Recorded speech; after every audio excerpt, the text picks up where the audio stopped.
자, 이동훈, 윤석열 대변인. 어제 어떤 보도에 의하면 단독으로 6월 말에 출마선을 한다 이런 얘기가 있었어요.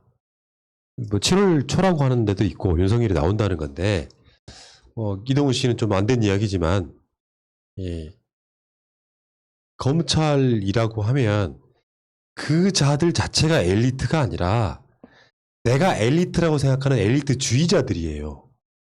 대한민국 사회의 가장 대표적인 엘리트주의자들이라고. 그런 사람은 정치를 하면 안 돼요.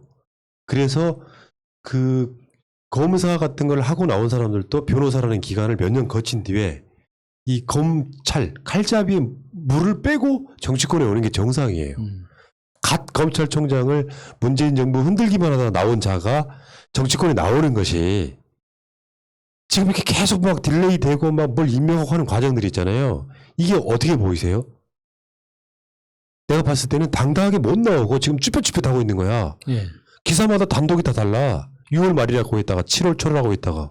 그러니까 일단 등판하는 순간 어떤 공격이 올지 모르는 데다가 어디 공개적으로 가면 기자들한테 계속 말해야 되고 하는 것들이 확실히 준비가 안 된 느낌이 분명히 있어요. 예, 저는 그 윤석열이 지금 스스로 조금씩 깨닫고 있다고 생각하는데, 자기가 칼잡이로서 막 종횡무진 엄청난 실력을 발휘했는데 막상 이제 검찰 밖으로 나와 보니까 그 칼을 쥐어준 사람이 따로 있었구나. 그게 내 칼이 아니었구나. 라는 걸 지금 조금씩 깨닫고 있을 겁니다. 그러니까 검사가 그 검사라는 그 직함을 가지고 그런 권한을 누릴 수 있는 건 대한민국 법률이 존재하기 때문이고, 그 법률은 행정부라는 그 조직 안에서 구현되기 때문에 그 안에서 검사가 능력을 펼칠 수 있는 거거든요. 그런데 그 틀이 사라져버리면 정치의 본질로 가야 돼요.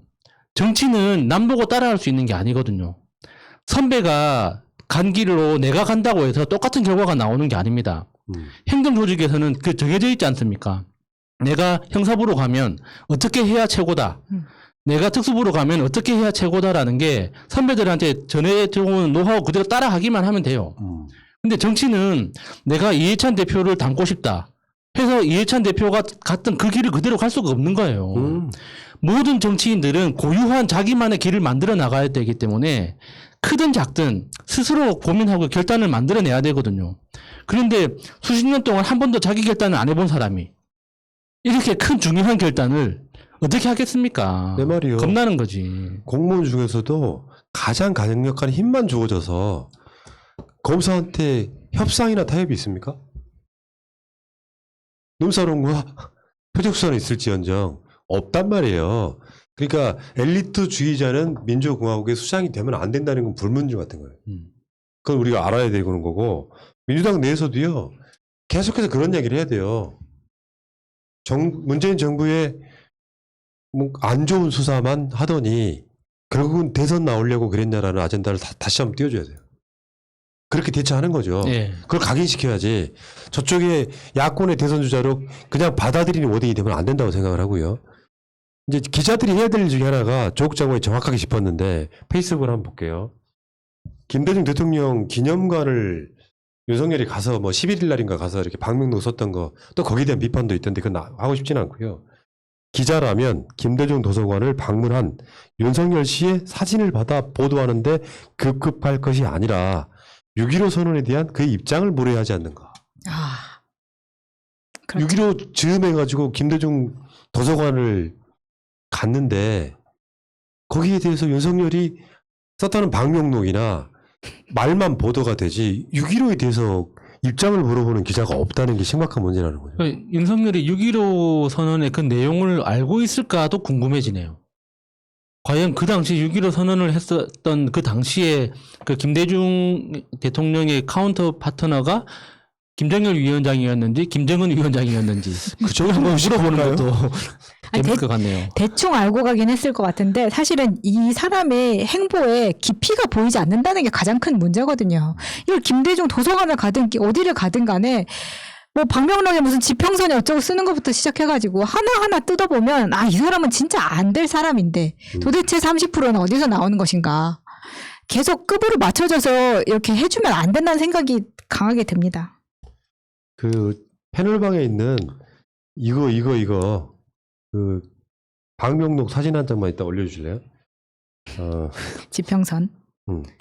올려주는 사이에 아무튼 그러니까 그 윤석열이 아니 윤석열만큼 나는 못하겠습니까?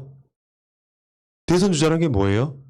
그 나라에서 정치라는 영역이 아니더라도 뭔가 한결같은 어떤 가치와 철학을 쌓고 그 사람이 나라를 경영해보겠다 뭐 이렇게 표현하면 대충 맞을 것 같잖아요. 근데 얘는 그 가치가 김대중 도서관 간 이유가 뭐겠습니까? 호남표 때문에 간 거예요. 예. 맞아요. 호남표 때문에 이준석이 광주에 취임하자마자 내려간 이유가 뭐겠어요? 호남표 때문이라고. 그렇죠. 민주당 표를 그만큼 지들이 가져오면 한 표라도 가져오면 대선에 도움된다고 생각하기 때문이야. 6.15를 정말로 기억해서 가는 게 아니거든요. 지금 그 방명도 한번 볼게요. 빨간 글씨네요. 여러분 안 보셔도 되고요. 정보와 기반과 인권의 가치로 대한민국의 새 지평선을 여신 김대중 대통령님의 성찰과 가르침을 깊이 새기겠습니다. 뭔가 색이 겟읍니다 할 뻔했네요. 지금 막 쓴 꼴을 보니까 그러네요. 성찰이 통찰이라고 하는 게 더 정확한 그렇죠. 표현이겠네요. 그리고 지평이라고 해야죠. 새 지평을 열었다 해야지. 지평선은 존재하는 건데 그래 어떻게 열어? 그래. 얘는 왜 이렇게 무식하냐? 아유 진짜. 지평선을 열었다는 거 진짜 역대급 네. 히트네 진짜. 저 바다에 있는 건 수평선, 땅에 있는 건 지평선. 그거는 열 수가 없습니다. 너무 멀어가지고. 이거 보도해 우리 기레기님들아. 그러니까 기레기들도 그 방명록을 보면서 문제를 못 찾아낸 거죠. 몰랐. 오, 좋은 말이구나 싶어가지고 그냥 낸 거지. 좀 심하네. 지평선을 연다는 말이 어떻게 나오니? 수평선도 열어주세요. 아, 수평선 열면 뭔가 시원할 것 같지 않아요? 김대중 대통령님의 성찰도 굉장히 잘못된 표현이구나. 그리고 여기 6.15 같은 건 안 나오냐? 정부와 기반과 인권의 가치로 대한민국의 새 지평선을 여신. 지평선을 컴퓨터로 열었나 보죠. 니들 지평선 본 적 없지? 지평선 그렇죠. 대한민국은 산으로 돼 있는 나라, 그렇죠. 지평이 잘 없는데요. 호남에 가면 한 번씩 볼 수 있죠. 그 이야기 해주려고 그랬어. 네. 내가 그 나주평야에 살았잖아. 네. 산이 없는 가운데 지평선이 있어요. 네. 끝없는 그 넌 밭 이렇게. 거기 가봤나? 아, 호남을 하는 게 맞구나, 이거. 지평선. 근데 문제는 윤석열이 회계사 김경률을 자택으로 초대했다는 거예요. 그 김건희랑 살고 있는 뭔가 소득세 신고하려고? 아니, 그러면? 그래놓고 보도를 보니까 검찰 개혁에 대해서 논의를 했다는 거야. 회계사하고? 와, 창의적이다. 종합소득세 신고하려고 그러는 거 아니야? 신고기간 끝났는데. 그러니까 늦었으니까 어떻게 해야 되냐고. 미처 5월 30일에 못했다고 이렇게 늦게 불렀나 보네요.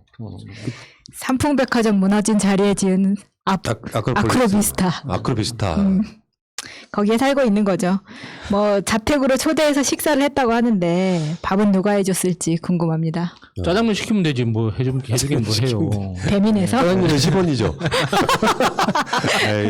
아니 그 웃긴 게 이런 거를 또 전원을 내가지고 이렇게 보도를 하는 게 더 웃겨요. 아니 자랑했겠죠 김경률이 이제. 아니 그러니까 이게 이제 말하자면 김경률이 자랑한 게 아니라 윤석열이 그런 얘기했어요. 뭐 정권 교체를 하려면 확실하게 얘기해야 된다. 뭐 그 과정에 일부 진보 세력과 호남 세력을 더 자기가 끌어와서 이기겠다는 그런 식의 포부거든요. 지금 그렇다 보니까 김경률 자체가 언제적 진보입니까? 윤석열 편 들면서 그냥 흑화된 사람이야. 김경률도 날 지지해.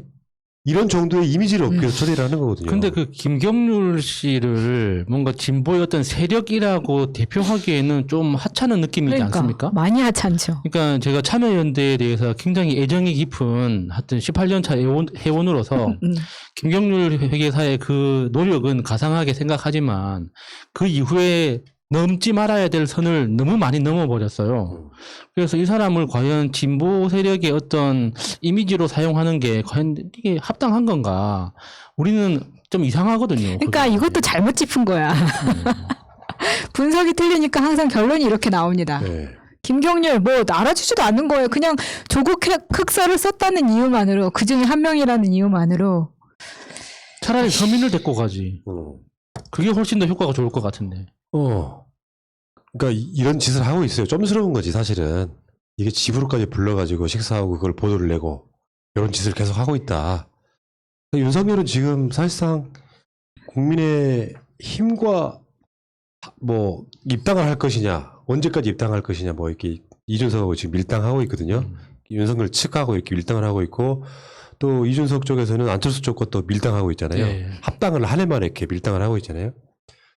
근데 결국에는 윤석열은 그냥 검찰당 당수인 거예요. 검찰당 당수. 대한민국 사회에서 가장 극보수에 가까운. 그렇죠. 그 진짜 무서운 현상이에요. 왜냐하면 검찰이 검사로 머물러 있을 때는 공무원일 뿐이지만 검사들이 힘을 갖고 정치 세력이 되면 정치 검사가 되는 거거든요. 어마어마한 극우 세력인 거예요. 검찰의 발언 아젠다를 그냥 두겠습니까? 그 검사들 출신들이 윤석열 밑에 덕지덕지 붙어가지고 농담처럼이지만 한동훈 같은 애들 검찰총장 시켜서 어떤 수사할 것 같습니까? 새날도 조지고 김호준도 조지고 민도 조질 거 아니야. 이명박 시대에 국정원보다 더한 짓들을 하겠죠. 그러면서 민주당 이미지 나빠지는 것만 엄청 할 거면서 그러면서 그걸 또 빨아주는 기레기들 때문에 그 나라 아주 아사리판 된다고 보시면 돼요. 자, 어쨌건 그 윤석열 씨가 뭐 김경률 불러서 검찰개혁 이야기했다는 것도 지평선만큼이나 정말 재밌는 뉴스였습니다. 정말 아니 좀 제대로 된 사람을 데려다가 좀 배우던가. 아 이상하죠. 나 숨어있는 검사였나요? 비밀 검사? 그 회계사로 포장된 비밀 검사였나 보죠. 검찰개혁을. 김경률 검찰총장. 야 검찰개혁에 지평선을 내놓고만 맞죠? 여기까지 하겠습니다.